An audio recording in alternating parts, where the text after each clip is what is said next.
Et comme on pouvait le prévoir, le MoDem, le nouveau parti de François Bayrou, est loin de réaliser le même score que son chef à la présidentielle. François Bayrou devrait être l'un des rares à sauver son siège. Pour lui, la traversée du désert commence. Cécile Laronce et Loïc Lemoigne. Chez François Bayrou, ce matin, on a la gueule de bois. Le président du MoDem a réuni tous les responsables de son parti. À l'ordre du jour, l'analyse des résultats du premier tour. Il n'y a pas de consigne de vote. Bon. Alors ensuite, qu'au cas par cas, on puisse travailler sur 1, 2, 3, 4 circonscriptions, pourquoi pas. Courtisé par le PS et l'UMP, François Bayrou étudie les moyens de survie. Avec un MoDem à moins de 8%, il s'agit maintenant de sauver le maximum de sièges.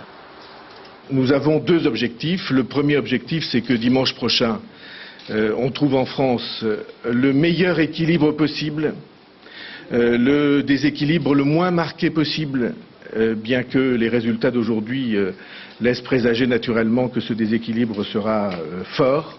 Dans son Béarn natal, le leader centriste est contraint à une triangulaire au second tour. Il devrait cependant être réélu. Parmi les députés sortants, fidèles à François Bayrou, Jean Lassalle devra lui aussi affronter deux candidats au second tour dans les Pyrénées-Atlantiques. Mais l'histoire est terminée pour Anne-Marie Comparini à Lyon, Gilles Artigue dans la Loire, éliminé dès hier soir. Bien sûr que j'aurais pu être élu si j'avais dit que finalement Nicolas Sarkozy était le plus beau, le meilleur, que c'était le seul qui pouvait sauver le pays. D'autres de mes collègues ont fait ce choix-là ailleurs en France. Mais bon, moi j'ai fait un autre choix et sincèrement, je peux me regarder dans une glace. Des lendemains qui déchantent pour Azouz Begag à Lyon, où l'ancien ministre est éliminé dès le premier tour.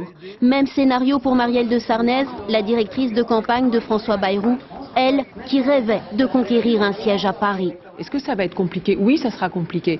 Mais est-ce que pour autant, ce que nous tentons de faire ne vaut pas le coup d'être tenté? Je crois que ça vaut le coup d'être tenté.